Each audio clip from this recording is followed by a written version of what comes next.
afternoon, everyone. This is Kevin Gianni from the Renegade Health Show, and today we have a very special episode. We are on Klamath Lake, literally on Klamath Lake. Take a look. We're on it, on a boat, and we're actually docked. But I'm here with Tamera Campbell, who is the CEO of E3Live, and she's basically going to explain to us everything that we want to know about this incredible blue-green algae.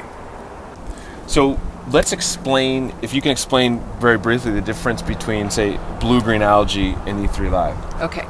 Blue-green algae is a very generic word. If you want to look at it, it's kind of like saying snakes and mushrooms. There's just thousands of varieties, but which kind? So we don't refer to this as blue-green algae. It is a blue-green algae, just like spirulina would be blue-green algae, but we want to be specific as to the strain. This is Aphanizomenon flos-aquae, AFA for short. There are some algae that fall under the classification of blue-green that if you would Google them, you would find out that they're toxic and that they bloom in lakes. Every body of water on Earth, including your drinking water, has algae of some type in it.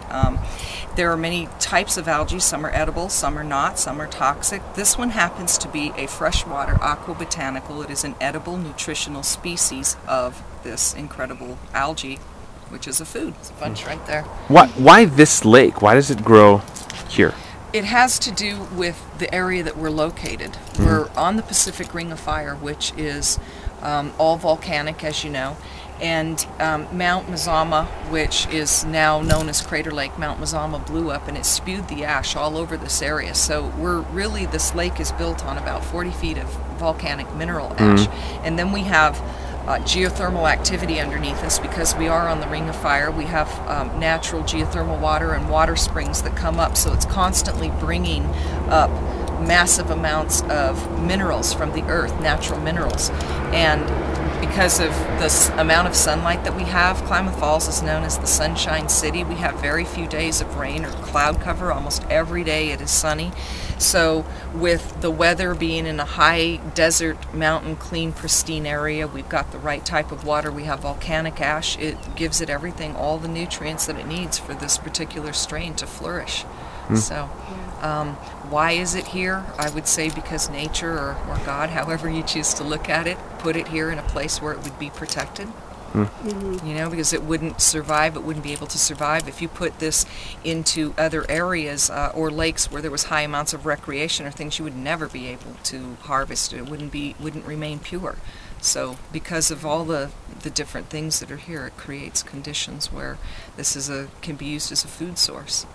We harvest on what's called the Eagle Ridge, and it's where the water flows through. It's the old river channel of the lake, and it has the blooms that we're seeking. And we go out and we check for quality of the bloom, what type of bloom it is, how fresh it is, you know, and if it meets all of our standards for what we're looking for, then we go ahead and we harvest. Mm-hmm. Today's not a harvest day because we're broken down. We have a little bit of a problem today, but that's okay. The algae's not really up in a bloom because we just had that big storm pass through, so it takes a day or two for it to come back and be able to really accumulate on the surface. This is our processing area when we bring it in. We bring it in off of the lake in some stainless steel tanks. We bring it here. All of these are stainless steel tanks, refrigerated tanks. And we do all of our dewatering. We harvest, we clean, we dewater out there. We bring it up here to the shore in some big boats, and then we put it in these tanks, and then it goes through these filtration systems. And then we load it into buckets or barrels that are lined with food-grade plastic bags. They go to the freezer, or in the case of when we're bottling E3Live, we put those into totes, we take it into town, and then we further take care of it there. So this is really just simply our harvesting. So what do you mean by dewatering? What's that? Dewatering is where you take the algae out of the water, right, or try to take, it depends on so how is there you any look at water in the left in once it comes out of here? Is there any water left, or? We try to remove as much water as we can, but by in and of itself, algae is 92% water. Okay. So it contains water within its own cells, but it's its own little entity. It's not the lake water that it's holding in the cells. We'll be right back, Cameron. So here's the lake, and I think one of the things that we wanted to mention is that there's no boats. A lot of people.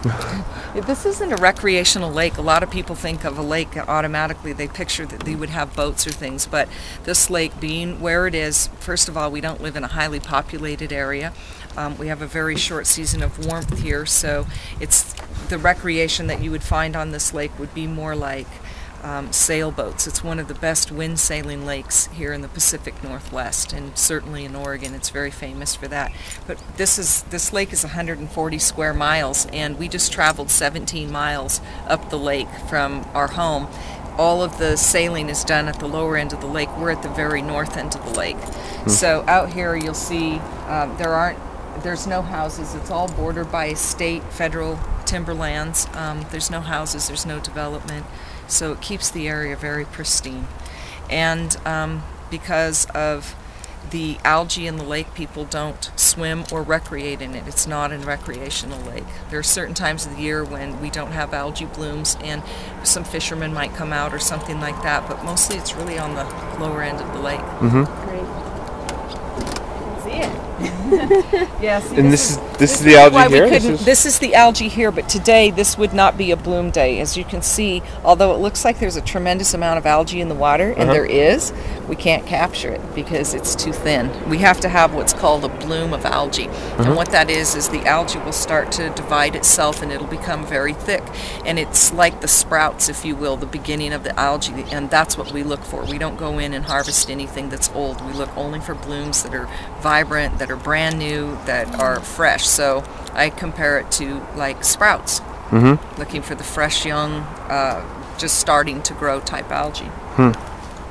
Individual strands is actually made up of hundreds of little tiny single cell organisms that are all connected together, making it look like, in essence, a blade of grass. It does look like a blade of grass. I don't know if you can see it on the camera, but it's pretty unique.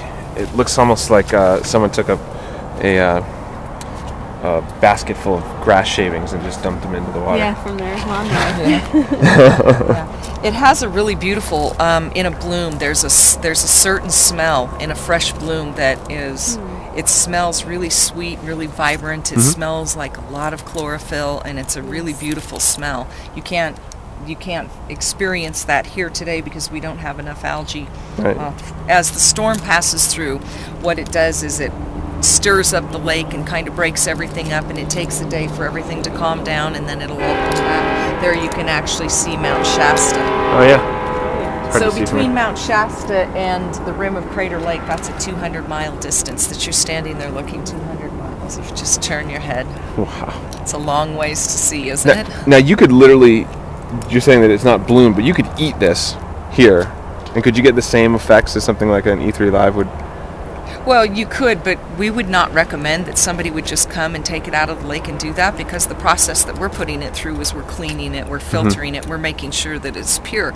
Not to say that anybody would be harmed by it, but it wouldn't be a recommendation that I would make, because this side of the lake is not where we harvest. We're very particular where it is harvested and what we do harvest. We have onboard microscopes, we have people monitoring it all day long.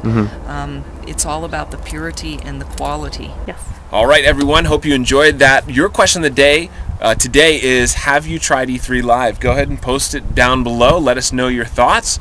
This is Kevin Gianni and Tamera Campbell. together we can change the health of the world, one show at a time.